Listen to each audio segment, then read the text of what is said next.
Harka fuuni daawwattoota keenyaa nageenyi keenya bakka jirtanitti sinaa rakkabu jennaa oduu isinitti himna.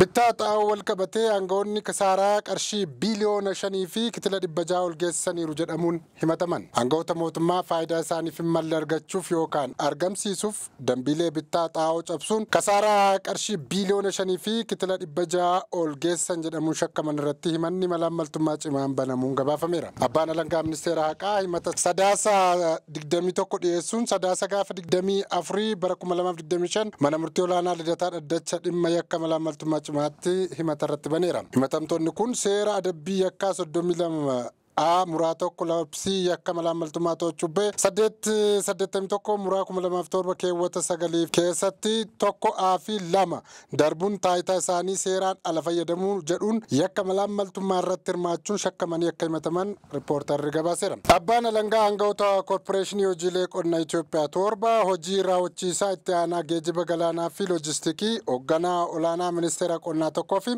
hooggansa olaanaa dhaabbata madaallii qulqullina Itoophiyaa irraa 2 irraa ta'uudha kan dhagahame. Aangawoonni kun aangoo isaanii seeraan ala fayyadamuun faayidaa isaaniif hin malle argachuuf yookaan argamsiisuuf waliigaltee qajeelfamuu fi dambiilee idil-addunyaa xaa'oon ittiin bitamu beekaa cabsuun ta'uudha himanni abbaa alangaa kan ibse. Himatamtoonni kun waliigalteen ala xaa'oo kana geejjibsiisuun mootummaa fi uummatarraa kasaaraa qarshii naannoo biiliyoona 5 fi miiliyoona 600 ol geessaniiru jedhamaniiru. Darbees xaa'oon kun qulqullina akka hin qabne osoo beekanii gara biyyaatti akka seenuun haala mijeessaniiru jechuun himatarratti banameera.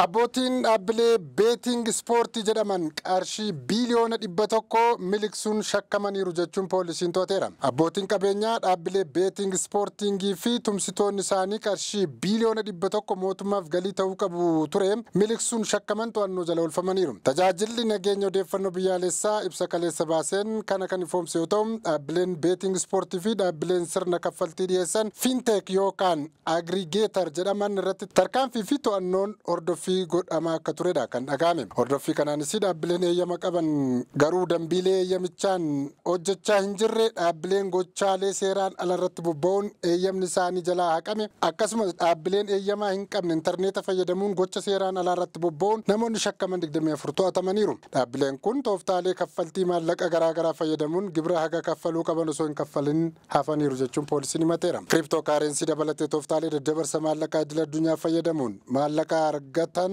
karaa gara maallaqa alaatti geeddaruun miliqsuuf gara alaatti baasuun himatamaniiru. Gama biraan dhaabbanni fiinteek yookaan agrigeetar jedhaman biyya keessatti tajaajila sirna kaffaltii kan dhiyeessan yoo ta'u baankii biyyaalessaa irraa eeyyama qabu. Ta'us garuu iccitii maamilaa dabarsinee hin kenninu da'oo jedhuu fayyadamuun maallaqa dhaabbileen beetingii kun daddabarsan qaama dhimmichi ilaallatu jalaa dhoksuun yookaan xiqqeessanii gabaasuun yakkicha tumsaniiru jechuun poolisiin himateera.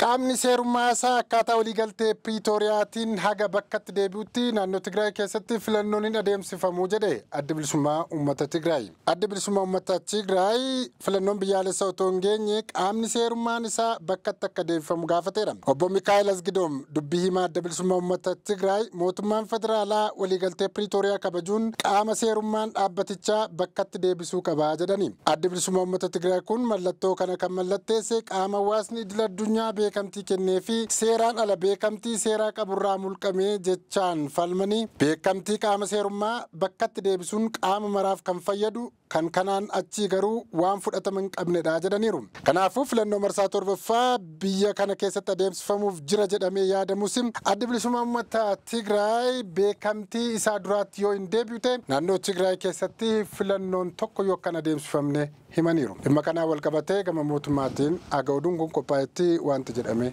nagaamne.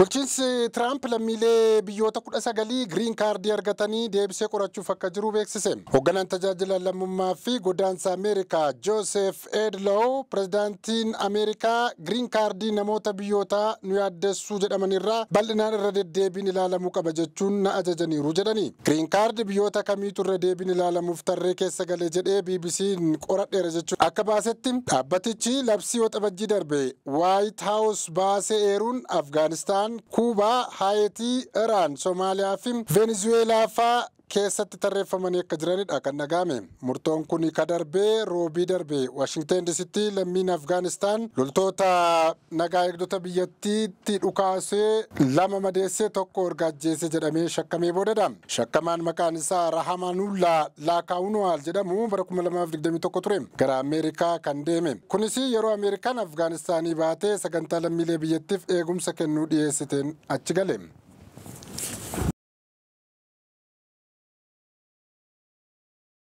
Egaan kabajamtoota daawwattoota keenyaa oduu har'aaf jenne kanumaan goolabna turtii gaarii isiniin jenna.